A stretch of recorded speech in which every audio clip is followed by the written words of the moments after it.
tercer módulo de nuestro curso de Introducción al Telar, un curso online que decidí hacer a través de las preguntas y las consultas de varias personas que me fueron haciendo a lo largo de todo este tiempo y que me di cuenta que a veces falta como la información básica, ¿no? Porque una cosa es, bueno, ver el telar, cuál telar uso, cómo se ponen los puntos, cómo se hacen los diferentes dibujos, que eso lo vamos a ver después, pero todo el resto, ¿no? ¿Qué telar compro? ¿Cuál me conviene? ¿Qué lanas uso? ¿Uso lana? ¿Por qué lana? ¿Qué ventajas me va a dar la lana? Y bueno, todas estas cosas es lo que vamos a ir viendo a lo largo de este curso. Mi nombre es María Eugenia Ianti. Para los que no han visto la presentación donde ya hablo un poco de mí. Y bueno, vamos a empezar con este nuevo módulo. Y en este módulo vamos a ver algo muy especial. Vamos a hablar sobre un material, el más conocido creo que por todos y el más utilizado, no solo en telar, sino también en tejidos, crochet, que es la lana. Bien, de la lana todos la conocemos, ¿no? Pero lo que no sé si sabemos es todo el proceso que requiere la lana desde su producción como materia prima hasta que llega a nuestra casa, hasta que tenemos el ovillito de lana pronto para tejer. Entonces, en primer lugar, vamos a ver dónde nace la lana. Luego vamos a hablar de algunos procesos, los más importantes como la esquila, el lavado y el secado de la lana, el escarmenado, el hilado, el tenido y la clasificación. Entonces, ¿dónde nace la lana? Bueno, creo que hay algo que todos sabemos, es que la lana viene de la oveja. Bueno, en realidad puede venir de otros animales, como ya hemos visto en el módulo anterior, ¿no? ¿Se acuerdan? No solo de las ovejas. También tenemos lana de cabra, de llama, de alpaca, donde ahí tenemos una variación de precios, sobre todo por la escasez de producción de algunos animales. Pero lo más común es que venga de las ovejas, y en general el proceso es el mismo en todos los animales. Ahora, ¿alguna vez ustedes han tocado una oveja? Si la han tocado, ¿les parece que la lana es igual a la lana que ustedes tienen en su casa, pronta para tejer? No es así, ¿no? Es bien distinta. Cuando uno toca una oveja, lo que está tocando es el vellón que cubre esa oveja. Y no es exactamente igual a la lana que tenemos en nuestras casas. ¿Por qué? Porque falta que esa lana, que ese vellón atraviese todos los procesos que ahora vamos a ver. Entonces, no va a ser igual, es muy distinta. Y yo no sé, les animo a que algún día, si tienen la oportunidad, vayan a ver ovejas y traten de tocarlas, porque es realmente maravilloso cómo se siente esa lana en la oveja.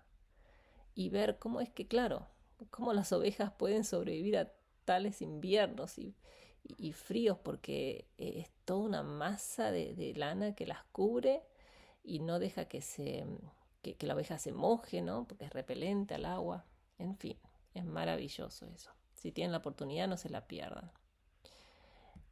Entonces, lo primero que vamos a hacer cuando tenemos una oveja que está produciendo lana, que le está creciendo la lana, ¿no? Que es como el pelo de la oveja, vamos a tener que hacer la esquila.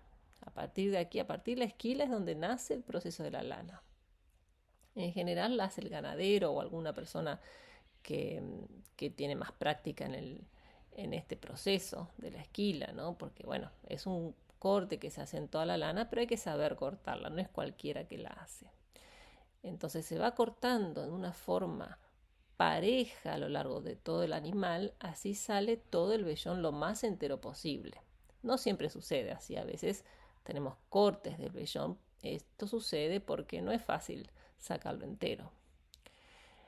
Pero bueno, se hace la esquila, que en general se hace una vez al año, en primavera o en comienzo del verano, justo cuando viene el calor. Y se trata de principalmente de no dañar al animal y de no estresarlo, ¿no? Porque el corte hay que hacerlo lo más cerquita de la piel posible, pero sin cortarle la piel, obviamente. Entonces estas personas que realizan estas esquilas pueden utilizar una esquiladora mecánica que lo hacen mucho más fáciles y más rápido, ¿no? Entonces así en 10 pueden hacer 10-15 animales por hora. Y bueno, eh, tienen que saber que el peso medio del vellón de una abeja puede llegar a los 4 o 5 kilos. Entonces lo primero que vamos a tener es el corte de esa lana, que es como una piel con esos pelitos que tiene la oveja. Y se llama esquila. Luego procederemos al lavado de esa lana, porque ese vellón viene con mucha suciedad. Imagínense que la oveja vive en el campo y se llena de pastos, abrojos, bichos, de todo. Entonces vamos a poner ese vellón en agua caliente, así todos los restos orgánicos que están adheridos a esa lana se van como desprendiendo. Y después lo enjuagamos con agua fría. Se trata de hoy en día trabajar cada vez más con productos ecológicos para ofrecer una lana natural sin la necesidad de añadirles productos químicos a esta materia prima que es tan orgánica y natural, ¿no? Bien, luego que se lava, muy importante secarla bien. Para eso generalmente, como ven en esta foto, se cuelgan los vellones como en una soga para que queden así colgaditos y estiraditos al aire, que con el calor del sol se va a ir secando. También lo podemos poner en algunos lo ponen como en un galpón y a veces hasta tienen a un fueguito ahí cerca para acelerar el proceso de secado. Pero bueno, lo importante es secarlas bien. Y después viene lo que llamamos escarmenado. ¿Qué es esto, no? Este nombre tan raro. Bueno, la lana se la va a clasificar y escarmenar.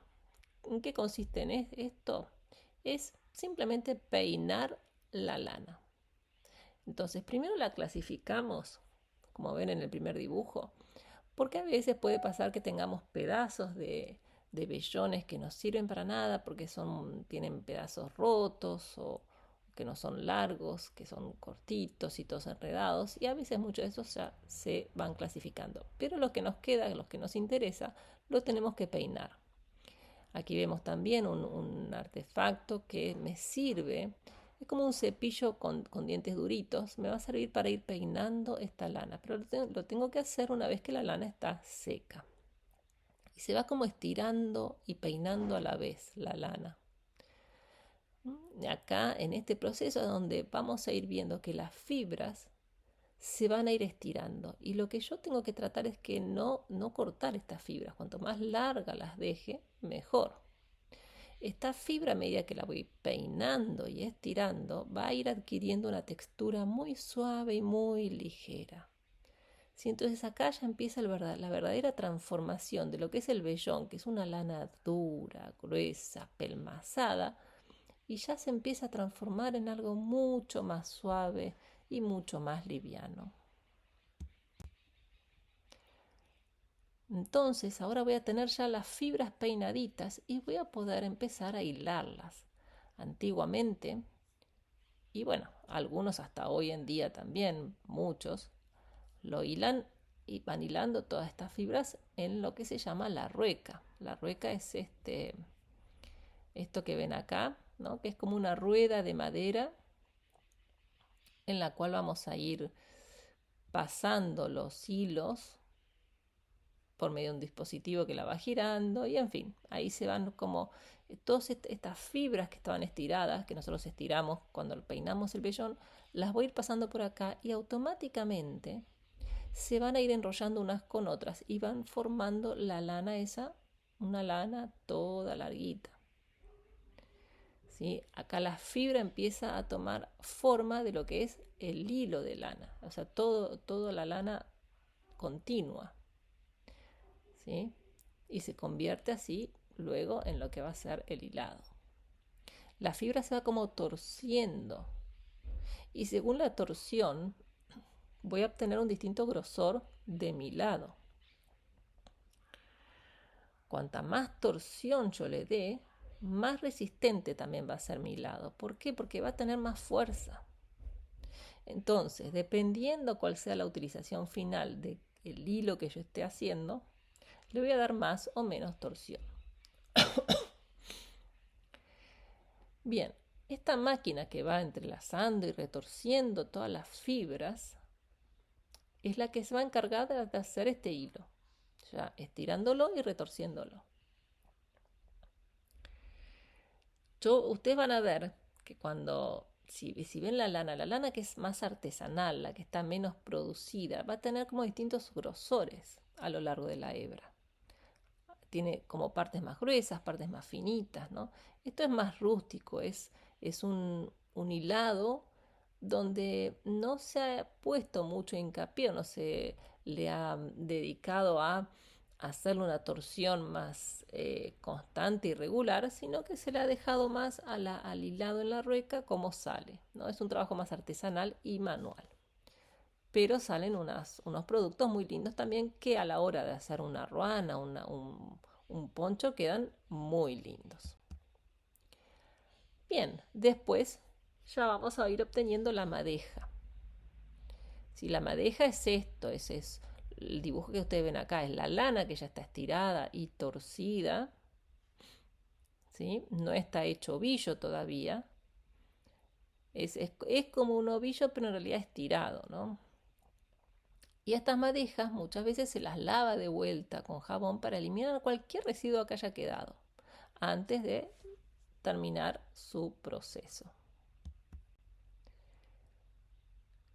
Y después a esta madeja se las puede teñir.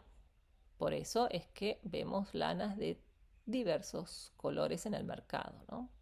Existen miles de técnicas para teñir el hilo. Pero vamos a enfatizar en lo que es el proceso artesanal, entonces en lo que son los teñidos artesanales o naturales, ¿sí?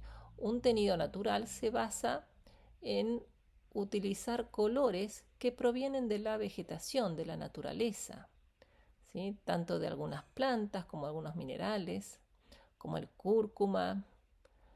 Se pueden utilizar distintas hierbas, hojas, raíces, a veces hasta flores también, hojas de cebolla, bien, en fin, hay millones eh, de productos naturales que me van a proveer de los tintes para después poner esa madeja a hervir con sal, vinagre y algún químico que puede ser sulfato de cobre, que ayuda a la penetración del color en la lana y me va a producir la madeja del color que yo quiero. ¿Sí?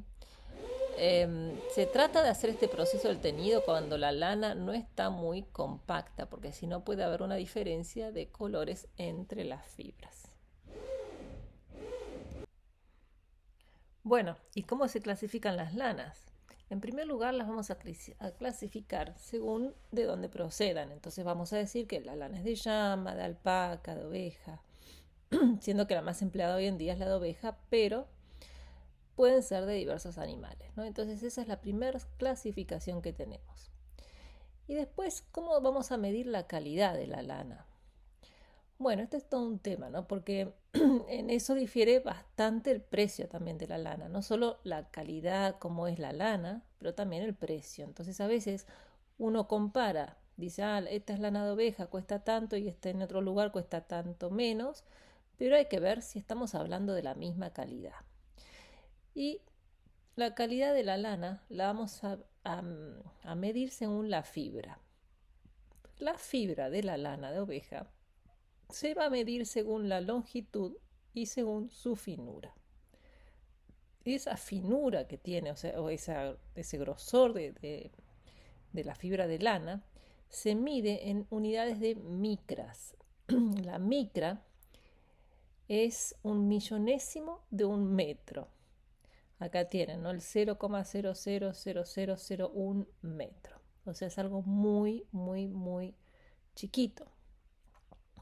pero la lana, justamente la fibra, es muy finita. Entonces la vamos a poder clasificar según las micras en 3 tipos de lana. La lana fina es la que va a tener entre 16 y 19 micras. La entrefina entre 20 y 27, y la lana ya más gruesa tiene más de 28 micras. Entonces, claro que una lana más fina, la que está entre 16 y 19 micras, va a ser una lana mucho más suave que la lana gruesa y mucho más liviana también.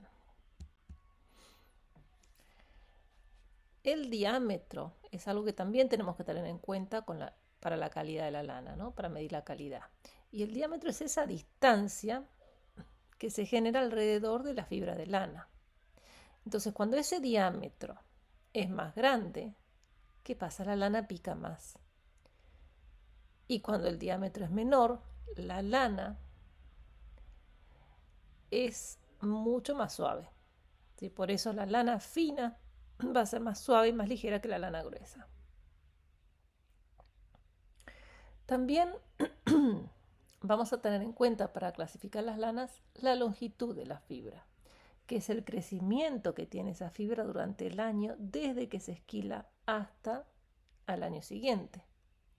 Es qué tan largo crece esa fibra de lana, desde la base hasta la punta, y se expresa en general en centímetros. Ya esto se puede hablar de centímetros porque crece. Y se va a relacionar con el diámetro que tiene esa lana también, esa fibra de lana. Porque las fibras que son más finas van a crecer mucho más lentas que las que son más gruesas. ¿Y qué es lo que me afecta a mí digamos, que puede afectar al diámetro de la fibra en la oveja, ¿no? Porque unas ovejas dan fibras más finas y otras más gruesas. Bueno, acá depende especialmente de la raza, pero también de la alimentación, cómo crece la cría, cómo sea el nacimiento de esa oveja, si son solos o dobles. Depende también del peso del vellón, del enrulamiento que haga esa lana. Hay lanas que son como más, como el pelo de las personas, ¿no? Unos más con más rulos y otros más finos. Y todo eso va a afectar la longitud de la lana. ¿Cuáles son los tipos de lana según la raza? Dijimos que la raza es algo que me va a condicionar el tipo de lana que yo voy a tener. Entonces es muy importante saber de qué raza proviene la lana que yo quiero. Porque, por ejemplo, la lana merino, bueno, es la más común y es la más valorada porque es una calidad fina, muy suave al tacto también. La lana merino se ha convertido en una de las fibras que más se utiliza para la confección de todo tipo de prendas textiles. ¿Por qué? Por sus propiedades físicas, químicas, biológicas. Obviamente todo esto hace que tenga una textura muy suave y muy liviana y muy valorada en el mercado hoy en día. Pero tenemos otras, por ejemplo, la lana de la oveja Shetland, como la ven en la figura de abajo. Se crían estas en las islas Shetland que están en Escocia. Y su lana se caracteriza por su finura, su fuerza, son muy resistentes, y su calidez. Es ideal para tejer a mano, los jerseys y prendas de abrigo en general. Porque esta lana, este vellón, va a tener muchas ondulaciones. Y eso parece que le da más protección al frío a la prenda. También tenemos otras lanas, por ejemplo la lana de Loden, que son de una región de Suiza, del Tirol. Son lanas de unas ovejas de muy buena calidad, donde se consigue un tejido grueso y pesado, pero al mismo tiempo también muy suave y muy duradero. Y se fabrica a partir de la lana de la oveja de las montañas de esta región. Se llaman Loden.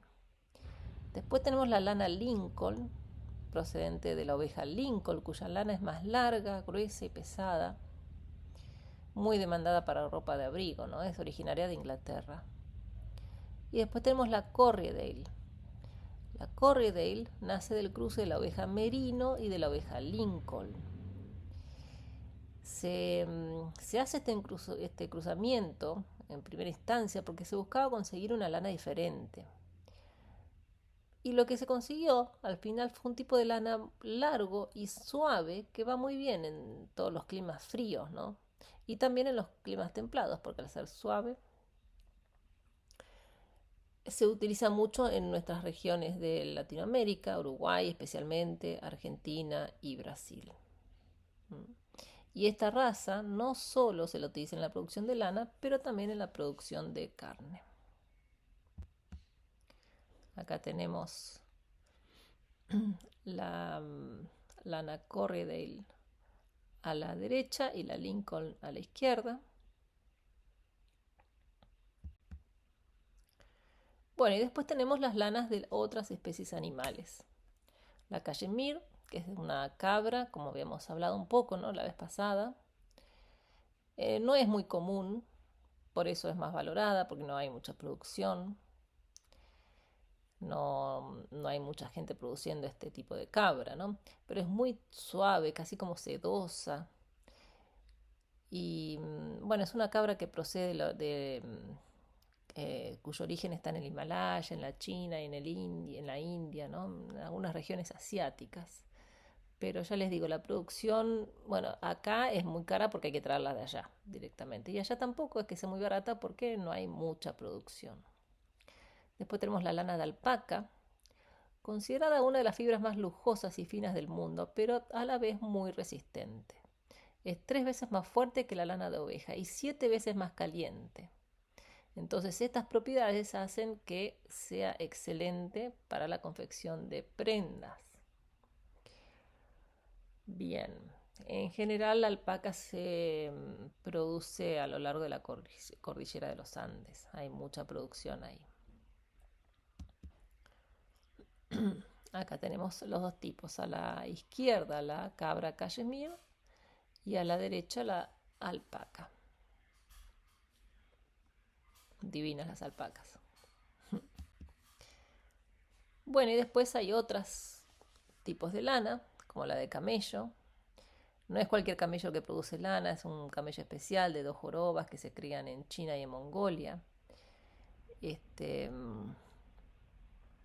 Bueno, es muy costoso de conseguir este tipo de lana y a veces se la mezcla con otras lanas de oveja, ¿no? Para que no se haga tan cara. La lana de Angora, como habíamos dicho, se proviene de la piel del conejo de Angora. Es 2 a 3 veces más cálida que la lana de oveja, además de ser muy suave y ligera, ¿sí? Es frágil, no es muy fuerte, no es muy resistente, entonces a veces se la mezcla con otro tipo de lana para reforzar, para hacerla un poco más fuerte y resistente. Y también es una lana cara por su escasez.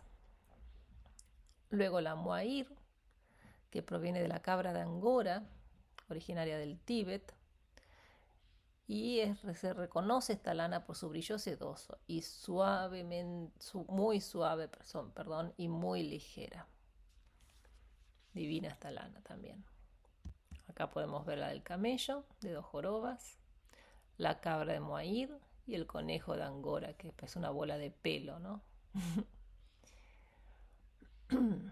Bueno, esto es todo lo que podemos hablar de lanas. Y ya después, una vez que tengo mi lana, que ya sé de dónde procede, ya sé cuál quiero, ya sé cuál voy a utilizar o cuál no, voy a tener mi lana en mi casa y voy a querer comenzar mi telar. Y ahora viene el tema, ¿no? ¿Cómo voy a hacer para empezar con mi telar? ¿Qué es lo primero que tengo que saber? Bueno, algunos ya tendrán una idea, ¿no? Capaz que lo primero sería saber, primero decidirme qué tipo de telar quiero hacer.